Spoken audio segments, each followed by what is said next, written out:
Assalamualaikum warahmatullahi wabarakatuh. Alhamdulillahirabbil alamin wa bihi nasta'in ala umuri dunya waddin. Allahumma shalli wa sallim ala sayyidina Muhammad wa ala ali sayyidina Muhammad. Alhamdulillahirabbil alamin. Alhamdulillahirabbil alamin. Kita bisa bertemu kembali anak-anakku sekalian yang kami cintai.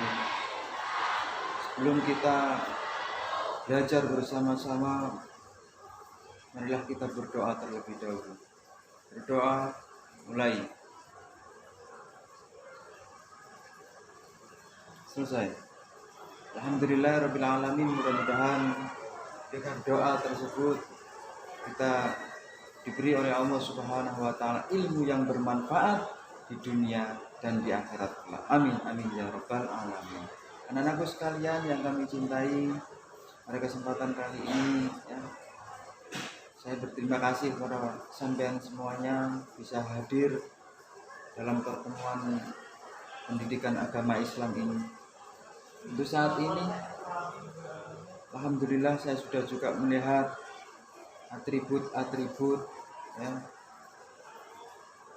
simbol-simbol dari sekolahan, dasi, topi, dan lain sebagainya sudah tertib. Terima kasih atas semuanya dan kerjasamanya.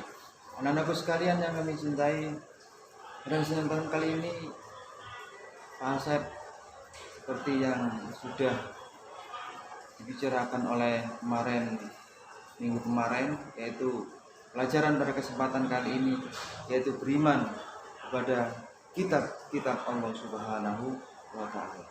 Anak-anakku sekalian yang kami cintai, apa pengertian beriman kepada kitab-kitab Allah Subhanahu wa taala?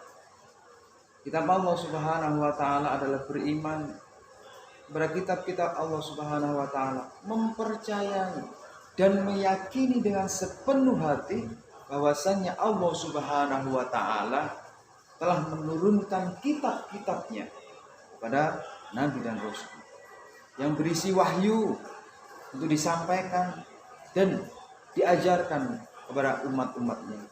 Itu adalah beriman kepada kitab-kitab Allah Subhanahu wa taala, mempercayai bahwasanya Allah Subhanahu wa taala itu telah menurunkan kitab-kitab disampaikan kepada rasulnya untuk umat yang telah ditentukan oleh Allah Subhanahu wa taala. Anak-anakku sekalian yang kami cintai, adapun fungsi beriman kepada kitab-kitab Allah Subhanahu wa taala adalah sebagai petunjuk, pedoman agar manusia hidupnya bisa terarah sebagai semestinya yang harus dilakukan seorang hamba. Hamba adalah taat, patuh kepada Allah Subhanahu wa taala. Wa ma khalaqtul jinna wal insa illa liya'budun. Dan tidaklah aku ciptakan jin dan manusia melainkan hanya untuk beribadah kepada Allah Subhanahu wa taala. Anak-anakku sekalian yang kami cintai, ibadah bukan hanya sholat, zakat, dan lain sebagainya, tapi menuntut ilmu itu juga merupakan ibadah kepada Allah Subhanahu wa taala. Bahkan Rasulullah Shallallahu alaihi wasallam pernah bersabda, "Utlubul ilma walau bisin." Tuntutlah ilmu, carilah ilmu walau ke negeri Cina.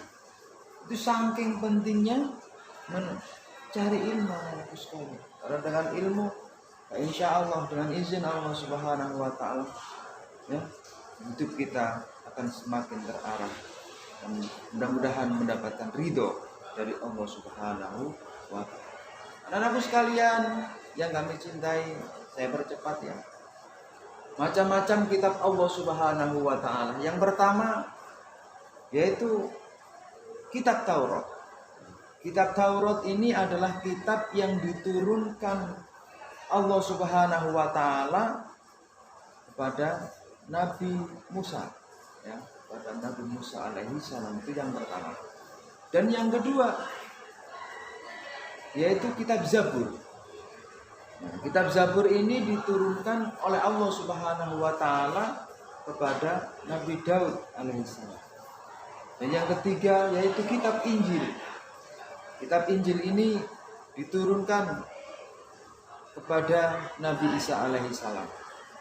Dan yang keempat yaitu Al-Quranul Karim, Al-Quran yang mulia yang diturunkan untuk Nabiullah Muhammad sallallahu alaihi wasallam kepada seluruh umat manusia. Anak-anakku sekalian yang kami cintai, alhamdulillah ya, itu adalah macam-macam kitab Allah Subhanahu wa taala. Dari penjelasan Pak Asep dari sini, sebelum Pak Asep lanjutkan, mungkin ada yang bertanya, silakan angkat tangan. Baik, terima kasih anak-anakku sekalian yang kami cintai. Pada kesempatan kali ini Pak Asep ingin membahas lebih detail tentang kitab-kitab Allah Subhanahu wa taala. Yang pertama yaitu kitab Taurat. Kitab Taurat ini diturunkan kepada Nabi Musa alaihissalam sebagai pedoman hidup bagi kaum Bani Israel. Diturunkan pada abad ke-12 Masehi. Dan isi-isi pokok dari kitab Taurat yang pertama yaitu keharusan mengakui keesaan Allah Subhanahu wa taala.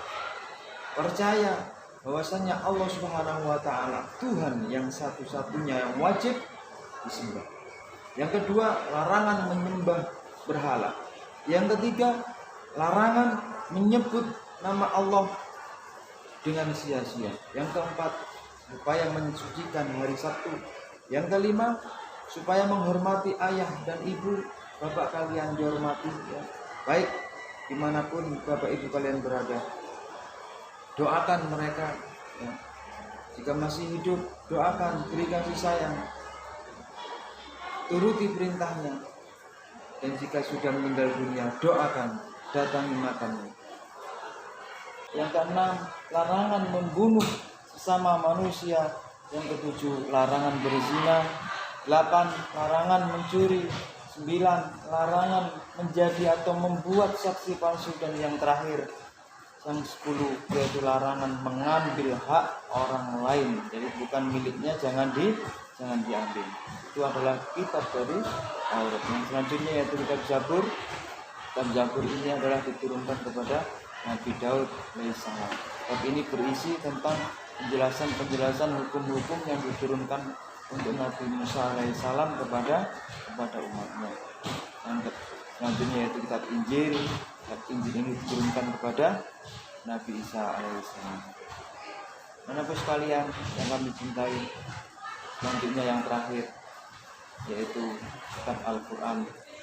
Al-Quran ini diturunkan kepada Nabi Muhammad SAW sebagai pedoman hidup agar hidup kita ini bisa bahagia di dunia dan di akhirat.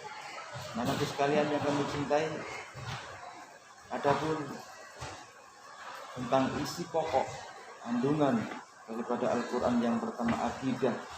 Akidah ini adalah keimanan seorang yang harus diyakini keberadaannya. Yang kedua yaitu akhlak. Yang ketiga adalah muamalah, bertransaksi sama manusia, berhubungan sama manusia sebagai makhluk yang sosial, tidak bisa hidup tanpa orang lain. Yang keempat yaitu sejarah. Yang kelima hukum-hukum Allah Subhanahu wa taala yang menyangkut wajib, sunnah, makruh, dan juga haram. Itu sudah diterangkan oleh Allah Subhanahu wa taala di Al-Qur'an, diperjelas lagi dengan hadis, dan diperjelas lagi dengan ijma, kias, pendapat-pendapat para ulama dan lain sebagainya. Yang selanjutnya tentang hukum sejarah ya. Sejarah ini adalah tentang kehidupan masa lalu para nabi dan para rasul berserta umat-umat terdahulu. Dan yang keenam adalah janji dan ancaman dari Allah Subhanahu wa taala. Dan yang terakhir adalah ilmu pengetahuan. Anak-anakku sekalian yang kami cintai, dari penjelasan Pak Asep sebelum tadi, bagi yang belum paham silakan bertanya. Baik, terima kasih anak-anak sekalian. Kesimpulan pada kesempatan kali ini belajar tentang beriman kepada kitab-kitab Allah Subhanahu wa taala. Khususnya kita menjadi umat Muhammad yang telah memperoleh kitab Al-Quran marilah kita membaca, memahami, dan mengamalkannya dalam kehidupan sehari-hari. Anak-anakku sekalian, 10 menit penjelasan dari Pak Asep, mudah-mudahan bisa bermanfaat bagi kita semua. Amin. Amin ya rabbal alamin. Mohon maaf lahir batin. Assalamualaikum warahmatullahi wabarakatuh.